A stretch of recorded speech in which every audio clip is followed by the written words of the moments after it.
Welcome into the Psych with Mike Library. This is Dr. Michael Mahan, and I am here with Mr. Brett Newcomb. Good morning. How are you? I'm doing great. We were just now talking about that we think we were possibly raised by the same father. I think our whole generation of men may have been raised by the same father. Yeah. They all went to the same father school. They got all Get the that same look off your face. Same dad Who training. in the hell do you think you are? That's right. If I want your opinion, I'll give it to you. I'll give it to you. Yeah.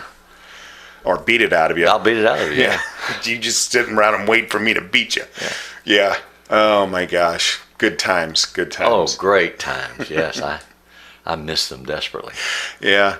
And then, do you ever think to yourself, how did I turn out as well adjusted as I am? Well, that presumes that you are well adjusted. Yeah, Right. exactly. I know. No, But truly and honestly, we are both, I think that you would agree with this, that we both feel like that we are more successful than our family of origin upbringing would have predicted that we would be. Oh, absolutely. Yes. I grew up in a violent alcoholic home. Yeah. It was a dangerous place to be every single day of my childhood and adolescence. And I had to learn how to survive. Right. And the difference for me was that my father, could be violent, but mostly was when he got drunk, he was a pass-out drunk. So you had an angry drunk father. Right. And I had a pass-out drunk Break father. furniture, hit people, do all kinds of crazy He things. would, Yeah. just Shoot for guns. whatever, my dad would just find a place on the floor and lay down and fall asleep. And Yeah. that's, where he would spend the night. And sometimes I was out in the garage. Yeah. And so... Sometimes while he's driving. Yeah, those Going were down the scary highway, times. Yeah, and then you were always afraid, like, is he he's good, right? Yeah. So don't wake him up because that's going to cause. Right now the car's going in the right direction. Right. Yeah. Oh, I know. But when you think about being a dad, I think both of us then would agree that the tutelage that the modeling, the education that we had growing up is not how we wanted to be dads. Absolutely. And I think we thought more deliberately about that than our father's generation of men did. And maybe that's true. I don't know. I would posit, I don't know if you would agree with this, that you and I are aberrant, that we did that. I don't know if everybody in our generation did that. Yeah, and I would even say I'm less aberrant than I once was. I have two children who are 20, 25 years apart in age, and they tell me that I parented them in appreciably different ways. Mm-hmm. And I would say I parented you both appreciably different than I was parented. Mm-hmm. So, life goes on, and you learn and change. And I have two children that are only 7 years apart, and they would say exactly the same thing. Especially my oldest son would say, you treated Jenna, my daughter, way differently than you treated me. Well, but she was the good child, right? She was the one that I loved. No, I can't say that you because... can't say that. You'll go to hell. I will go to hell. That was a joke. If you are listening, Michael Ryan, that is a joke. But truly and honestly, I believe that at a very young age, I would say even 12, that it occurred to me that the only reason that I was put on the face of the planet was to be a dad, and that it was incumbent upon me to figure out how to do that in the best way possible. I've always said that the only thing that I care about in the world would be for, if I die, for somebody to put on my gravestone, he was a good father. Well, I think that's impressive and nice, and I hope it's true for you and that your children will do that for you. I am aware that I grew up intellectually focused on learning from anthropology. I studied anthropology, sociology, psychology, history, to find the patterns.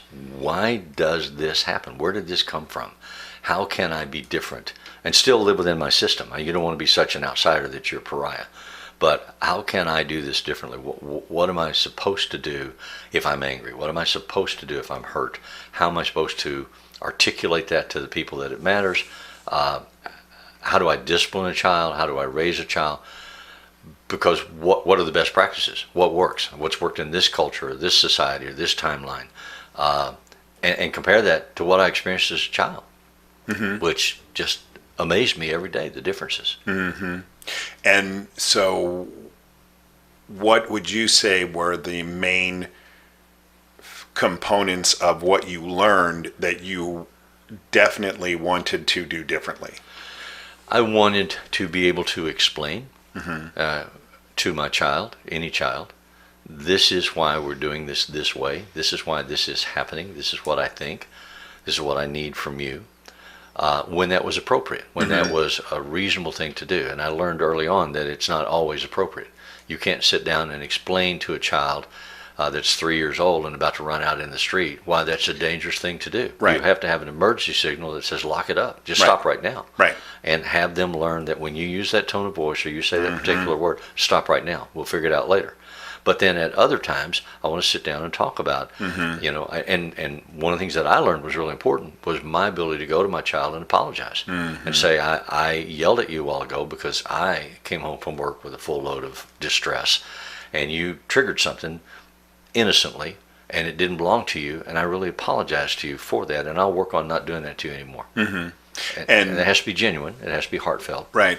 And the piece of that I think is so important is being able to say those things congruent with what the child's developmental stage allows them to understand. And that's something that... And to say it with honest body language. Yeah.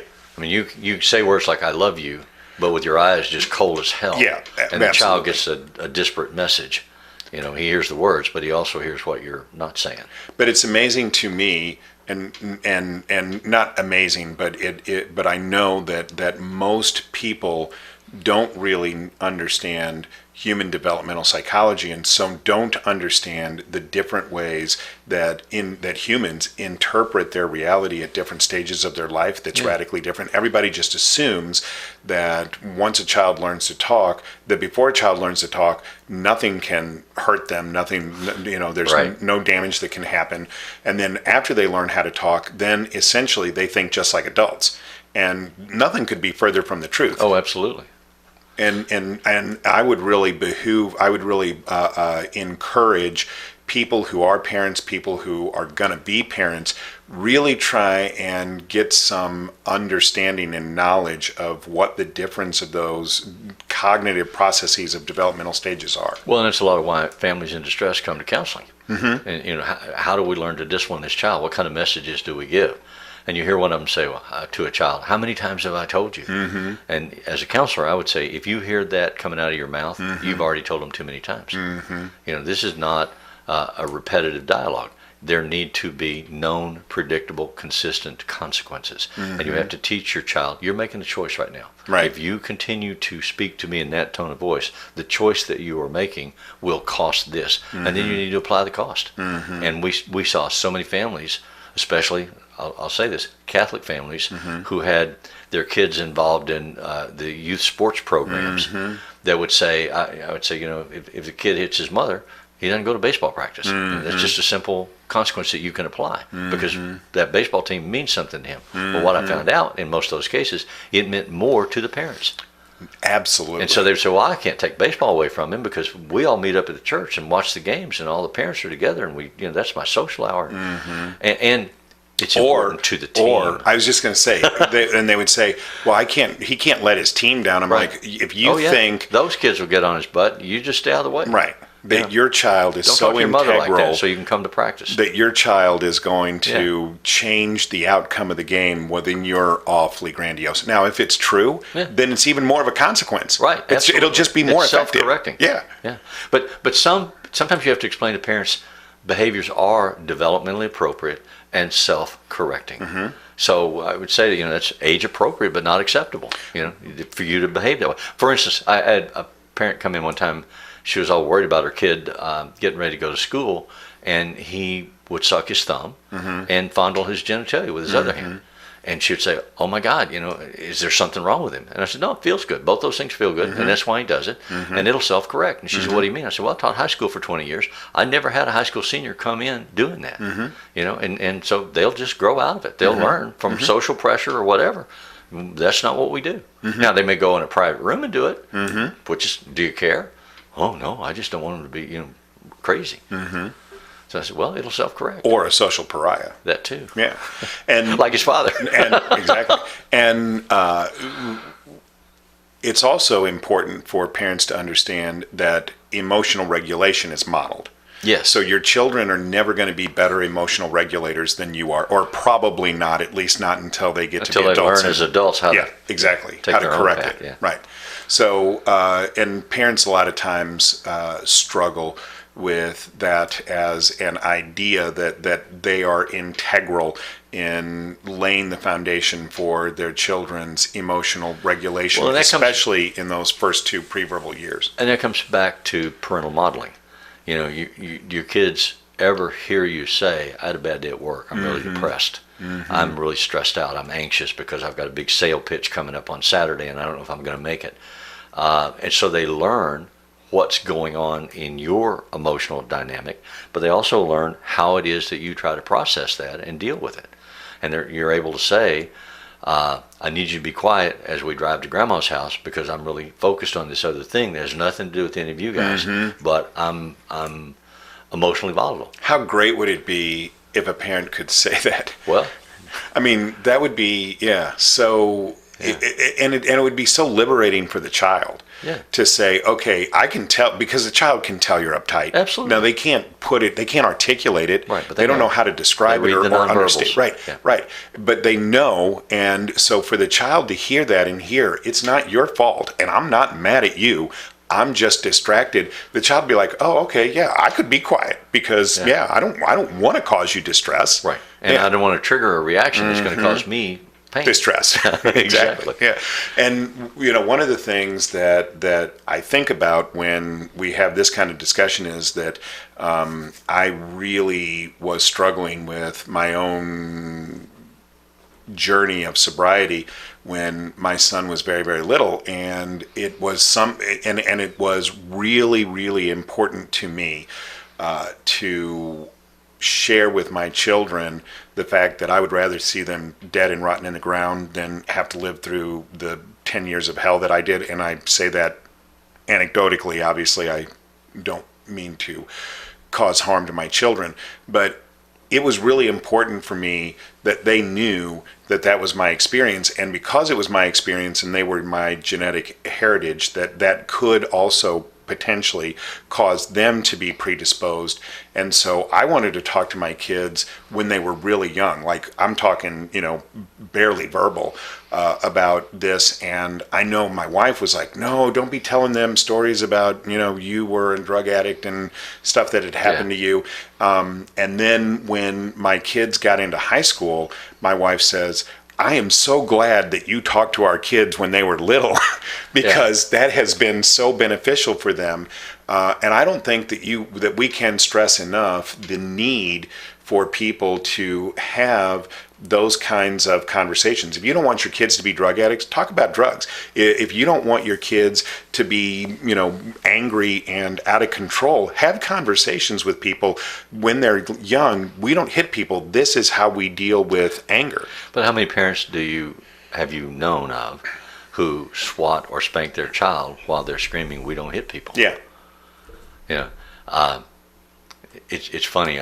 I have had a conversation with an adolescent who says, "My parent, my mom or my dad, told me don't drink and drive while they were drinking wine at dinner." Yeah. Or while they were drinking a beer and driving. Mm-hmm. Yeah. "Don't you do this. This is really bad." I grew up in a family that had 3 direct generations of men that died from alcoholism. So I determined at a very early age that I wouldn't drink. And what I did not know at that time is the genetic inheritance factor that made me much more likely to be negatively impacted by any amount of alcohol than somebody who didn't come from an alcoholic family. So I didn't necessarily teach my oldest son that because I didn't know it. Mm-hmm. But now that I am older, you're talking about the evolution of your parenting information and styles. I've had those conversations with my youngest son.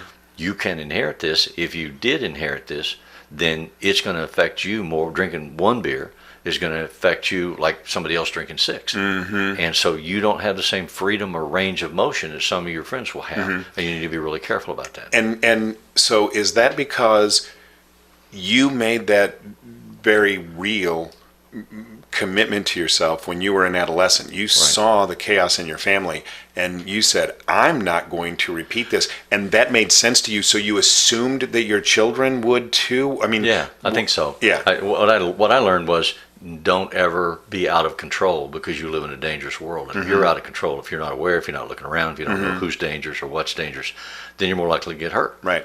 So then when your oldest son was young, Yeah. did you assume that he would make that he would think of to himself, oh, I don't want to drink because I've seen, but because he grew No, up I in a think different what I did was environment? explain that was my thinking, and that's why I didn't drink. Yeah. I don't think I transitioned it forward into a concern for him that if he chose to drink, that he would be more genetically Yeah. susceptible Yeah. to damage than his friends. Yeah. I mean, you can go out and say, oh, my friends are all doing this and they're okay. So I don't think that I had that information or perspective to give him that information. 25 years later with another child, then I think I did. So what changed? I got better educated. I knew more okay. about what happened, what was involved, what the links were. Yeah, and one of the things that I hear all the time, and you see billboards, about is, oh, talk to your kids about drugs. And yet, what I hear when I talk to people in therapy is, they're like, well, what are you supposed to say? Right. I mean, if you come from a family where drugs have been a problem, then you probably accept it as a price of admission into the family. So you don't think about, oh, I should talk to my kids about it. And if you come from a family where drugs aren't a problem, then you probably think, oh, drugs aren't a problem, Right. so why should I talk to my kids? But either way, I think it's important. Well, for instance, over the course of my lifetime, I have decided that I will drink, and I do drink. But in Oh, I've seen you drink. No. explaining that to my child, what I say is, I never drink when I'm emotionally upset. I never drink to the point of being out of control.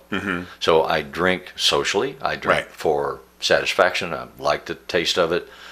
But I'm conscious of the fact that genetically it's explosive for me to do. Right. And so I try to make sure I'm in a safe zone if I decide to drink. So it's not that I'm a purist, stay away from alcohol. I mean, and I know some programs and some people that have healed from those addictions do believe you can never drink or use any modifying chemical. I'm not saying that. In my own personal life, my efforts to get through it involve making sure that I don't drink when I'm highly at risk or vulnerable Right. to having bad outcomes. But see, I don't think you would do that, and that's the difference between Yeah, us, is yeah. that I would do that Because specifically. you weren't able to stop once you started. Right. Well, but I drank specific, or I used drugs. Drinking wasn't my primary. I did drink, Yeah. but it wasn't my primary drug of choice. But I did drink because I was emotionally dysregulated. That was why I did it. But I remember the first time that you drank when we were on a ski trip, and you said, "Oh, I was thinking about drinking, but I, don't know if this is upsetting to you." I remember you saying that to. I don't even know if you remember this, No, I but don't you remember. said that to me, and I probably didn't mean it. And it wasn't the first time that we had gone skiing, so I can only assume that meant that before that you didn't drink because you didn't want it to be uncomfortable for me. And I said to you, no, that's not a problem for me. Yeah, that's the kind of guy I am. And yes, and I appreciate that. And since then, when I have seen you on ski trips and you have had something to drink, you are very, very consciously regulated. Yes. In the way that you consume alcohol. Right. Like it's not even a mistake the way that you do it. Well, it goes back to your conversation about emotional regulation. You learn the areas where you become dysregulated, and you try to make them safe, Right. and avoid crossing those lines.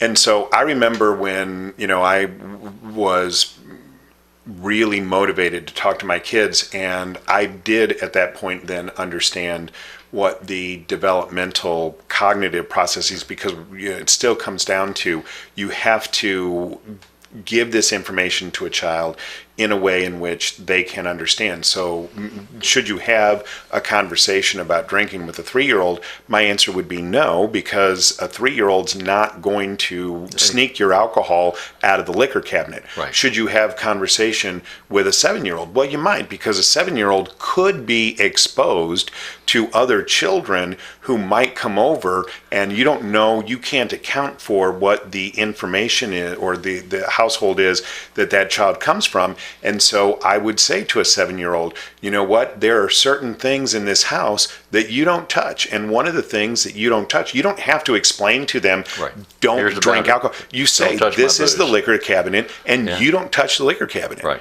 And you don't explain Same thing why. if you have a gun in the house. Right, exactly. Yeah.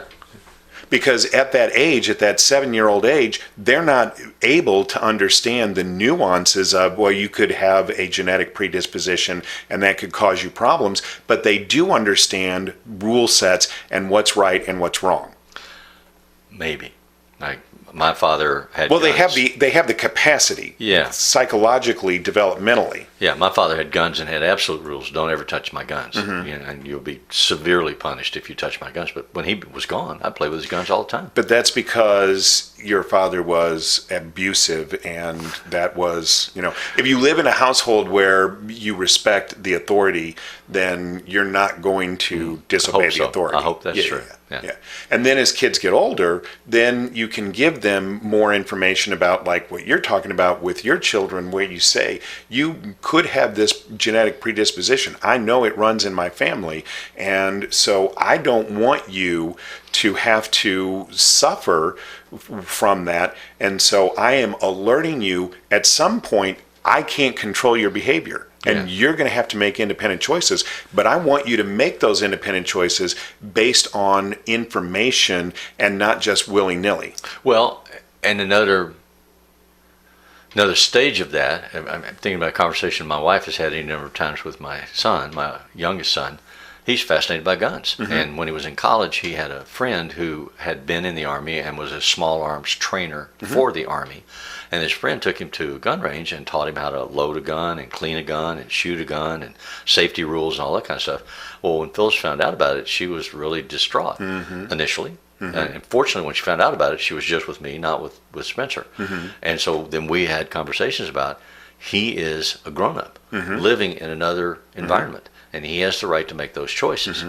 And she was able to work her way through that and be able to say to him, you can't have guns in my house. So if you live in my house, don't bring any guns in. When you go get your own place, or you're out somewhere else, if you want to have a gun, you can have a gun. I mean, obviously I can't stop you. I don't like it, but here's the boundary. In my space, because I have an issue with it, then you have to respect my need. And did you guys, because I would have recommended, if somebody were... If we called you and said, what do we do about this? Yeah. That you say, you know what, guns aren't my thing. But that's exactly what she said. really Yeah. respect the fact that the way that you got this education was responsible. Said it. No, Absolutely. We had that conversation. Yeah. We went down and we went to the gun range with him, and had the guy show us what he's teaching him and teach us. And I mean, it worked out really well. Right. But at the end of the day, she still Said, has this I don't want it in my house. visceral- Absolutely. Yeah, and so that's because you don't have to violate your boundaries just because your children want to do something else. Exactly. Yeah. And I see parents struggle with that. Right. Well, if my kid's doing this, well, then, I just have to keep. No, you don't. You have the right to have a boundary, even if your child responsibly decides to go do something else. Just like I'm not going to drink, even though my children may drink responsibly. Right. And when we go on trips out of the country together and they're want legal. to drink, Yeah. and they're legal. They're both legal now, even in the country. But, when we go out of the country and they're drinking, because they don't usually drink even socially, but sometimes when we go on vacation, they do drink. And I don't drink with them just because they're drinking. I had a conversation this week with a friend of mine who's has a member of their family that's struggling with alcohol. So this member, they had an intervention, and this individual currently is trying to avoid alcohol. And so my friend said, well, they're coming over for dinner Sunday, none of us will drink. And I said, that's a mistake. Mm-hmm. I think if you want to have a drink, have a drink. Your friend has to learn to control it for himself, not because somebody else is leveraging it for him. Now, I do think, where I do encourage people, if you're really new in recovery and you're really fragile, Yeah. then you should ask people, hey, I'm not going to be drinking and I would prefer people not drink. And if people say, no, we can't do that, then you have to make a decision about whether Or or if not they say, you no, come. we don't want to do that. Yeah. That's a part of our experience of having nice dining. Right. So we don't want to do that. Right. It's not I can't. It's a won't. I'm sorry? They're not saying, oh, we can't do that. Oh, right, Say, right. We won't do that. Yeah. Then you have to decide whether or not Yeah. you want to be a part of that. Exactly. But I don't think it's wrong for you to ask, but I don't think it's correct for people to say, hey, you know what, we're not going to do this because this person's been in recovery for it. It's just like when, we were skiing and you said to me, which was very, very respectful, is this okay with you? And I was like, hell yeah, it's okay with me. I have to be okay with alcohol existing in the world. Yeah. And that doesn't bother me that other people are consuming alcohol. But if I had, if it was my first week in recovery and I said to somebody, hey, you know what, I'm really struggling with this. Can we try and keep the alcohol away? Then I think that that's perfectly fine. You should be able to ask for Absolutely. what you need. And I can choose and say yes or no. Mm-hmm. I'm going to go out tonight and have a drink. Do you want to stay home or you want to go somewhere else? Right. Yeah. So hopefully this conversation was beneficial to people. Remember to, if you're catching us on YouTube, to like the channel and to subscribe. The subscription button is the icon in the bottom right-hand corner of the screen. And all of the music that is produced on Psych with Mike is written and performed by Mr. Benjamin DeClue. And remember, if it's Friday, it's Psych with Mike.